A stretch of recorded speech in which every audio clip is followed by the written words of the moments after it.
All right, final video here. I'm talking about cutting someone off when they're trying to move away from you. They're longer, they're taller, they're keeping their distance, and it's really frustrating. You feel like you can't get past the jab, or their long arms, their distance. You want to get in on them. Last video I talked about speeding up your footwork, having good footwork, moving your head, and using the double jab. This one I want to talk about your actual placement inside the ring or the cage, which I don't hear a lot of people talk about this, but it can get very technical, but simple at the same time. Okay, this is what I want to think about, is your cage. It's either a six-sided cage or an octagon or a ring which has 4 sides. Each one of these flat surfaces, okay, is what you're going to focus on putting your person's back against and cornering them. There's always a center, whether it's a ring, a circle, or an octagon. There's a center of this area. And then each flat surface, whether it's 4, 6, or 8, there is, there's a center to that. Or there's the flat surface. So what you want to do is always be in between that center of the ring and the surface there.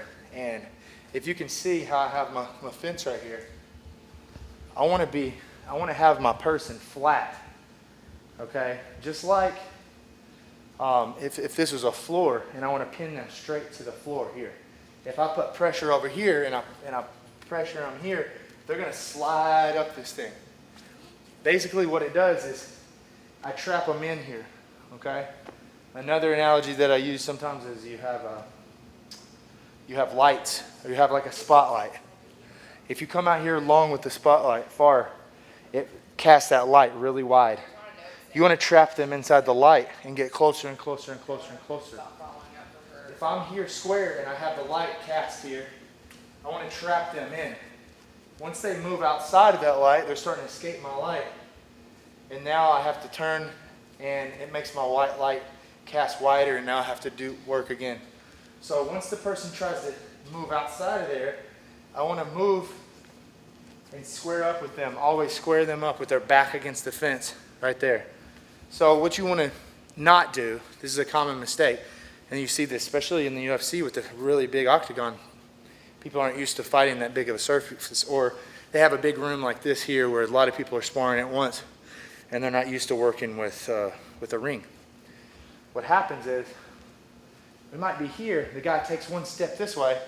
If you wait too long, and you don't do something about it now, we're going to end up fighting like this. He steps there, now I step here to fight him. There's no concern about the center of the ring or the cage or anything. A lot of times I'll see the guys fighting here, and you have the whole ring to fight with, and we're side by side, parallel with this. This should never be happening. No matter where I am, I could be here, and I could have the whole area there. I always want to be perpendicular, and I want to have my opponent's back against the cage. Even if I'm all the way here and he's here in front of me, right? I want to be trying to trap them in. I'll walk them all the way across the cage. Or maybe I'll make a quick circle, loop out, because they're closer over here, and now I'll keep them here.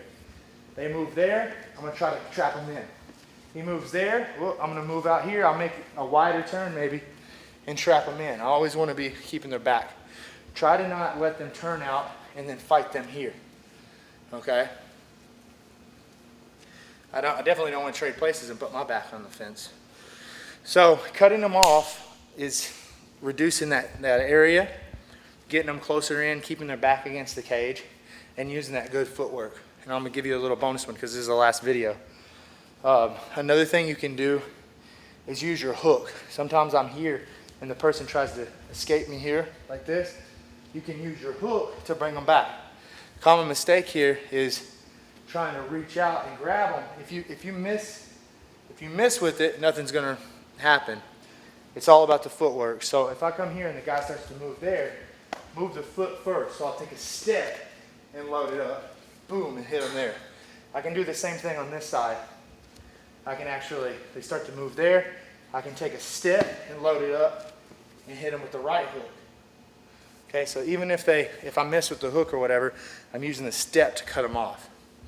And a lot of times it'll freeze them, get their hands up. So using the hook, that's a little bonus there. Thanks for watching this little video series on cutting someone off. Hopefully it helped you out, and I'll see you next time.